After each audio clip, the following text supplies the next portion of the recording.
Je suis très sceptique quant à l'idée d'avoir les mêmes méthodes de gouvernement à travers tout le continent. Ça semble difficile à défendre. Un Sénégalais, par exemple, ou un Marocain sont plus proches, sur tous les plans, d'un Espagnol, honnêtement, pour moi, que d'un Kenyan. Sur le plan distance, sur le plan histoire, sur le plan culture, un Égyptien est plus proche probablement d'un Somalien que d'un Angolais, qui lui-même est plus proche d'un Congolais. Donc il faut quand même, ce continent qui est énorme, il faut qu'on tienne compte de la diversité, ce qui n'exclut pas les solidarités économiques, politiques, culturelles.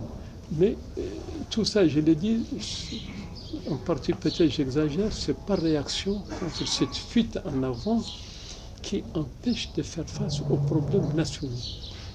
Quand vous êtes dans un pays, qu'on vous arrête au bara selon votre faciès, et que à la radio et à la télévision nationale, vous voyez les autorités nationales parler de l'unité africaine, alors que vous n'êtes même pas intégré dans votre pays, c'est des choses qu'il faut...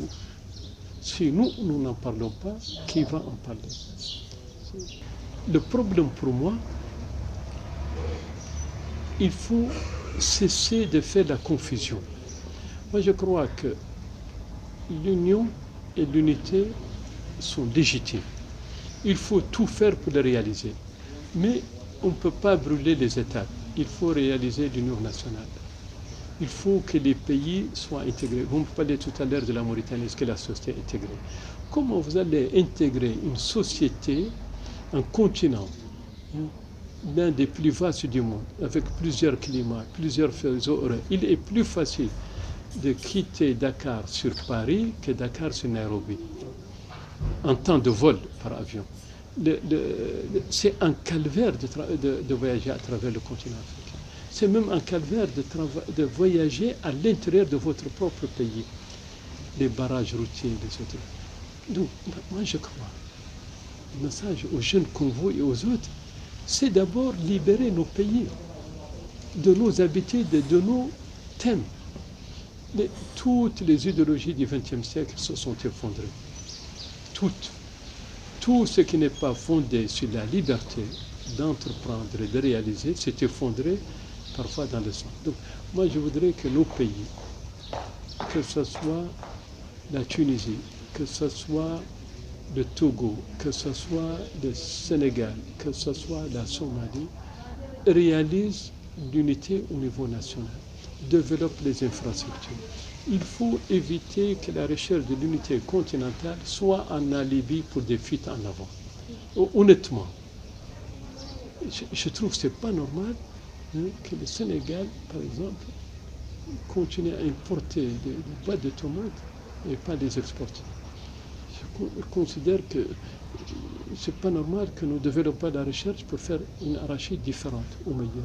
Donc il faut prendre les problèmes concrets. Nous avons voulu être des idéologues à un siècle, le 21e, qui n'est pas un siècle d'idéologie. Il faut qu'on arrête cette histoire. Je veux dire, il y a une solidarité continentale. Même si vous ne croyez pas, il suffit de voyager pour qu'on vous serez partout. Vous êtes africain, on ne peut pas échapper à ça et on ne doit pas chercher à échapper. Il y a des solidarités. Mais la priorité pour moi, pour réussir, est de réussir sur le plan national et sous-régional. Il faut réussir le Sénégal et la Gambie. Le Sénégal, la Mauritanie, Mali, Guinée, Guinée-Bissau. Il faut. Mais si vous dites maintenant nous sommes au Sénégal, il faut que ce soit les Seychelles, c'est trop facile. Ça permet de cacher sous les tapis les vrais problèmes. Les vrais problèmes. Ce n'est pas politiquement correct, je le sais, mais depuis une dizaine d'années, je suis convaincu que si l'Union européenne s'est faite, c'est parce qu'il y avait des États. Et je ne veux pas comparer l'Europe qui s'est faite au cours des siècles à nos pays, mais il faut au moins faire l'unité nationale.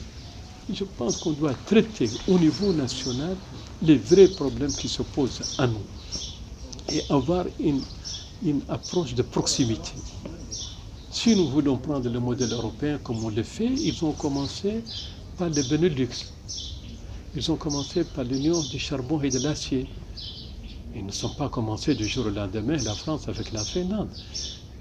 Bon, moi, je pense que c'est bon d'avoir une solidarité, d'avoir un poids politique, diplomatique avec l'Union africaine, c'est inévitable. Mais il faut d'abord construire l'unité nationale et l'unité sous-régionale. Et cesser de se moquer des citoyens qui sont informés en leur disant des slogans qui sont ceux du XXe siècle. Ça n'intéresse personne.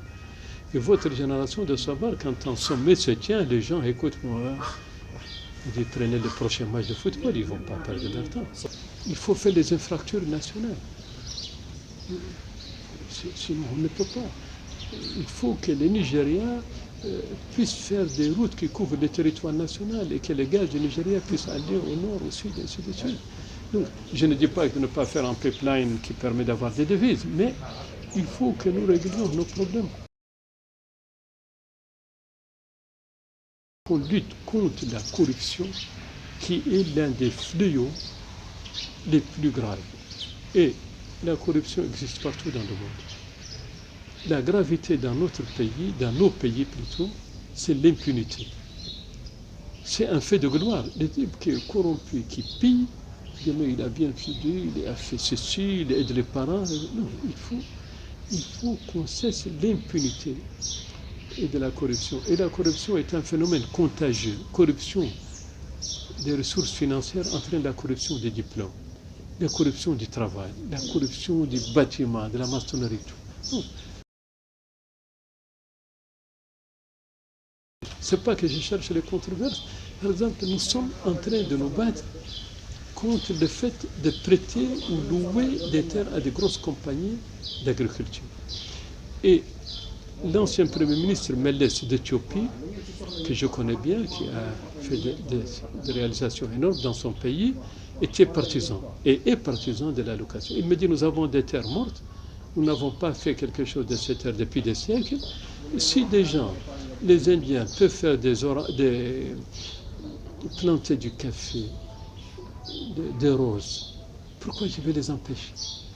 Et quand vous regardez en Europe centrale, les grandes terres de blé d'Ukraine, qui les met en valeur, c'est des fermiers occidentaux. Et j'ai toujours pensé que développer l'agriculture chez nous gêne ceux qui subventionnent leur agriculture. Parce que ça leur permet de vendre chez nous à des prix subventionnés. Et nous sommes toujours dans des combats qui sont contre nous.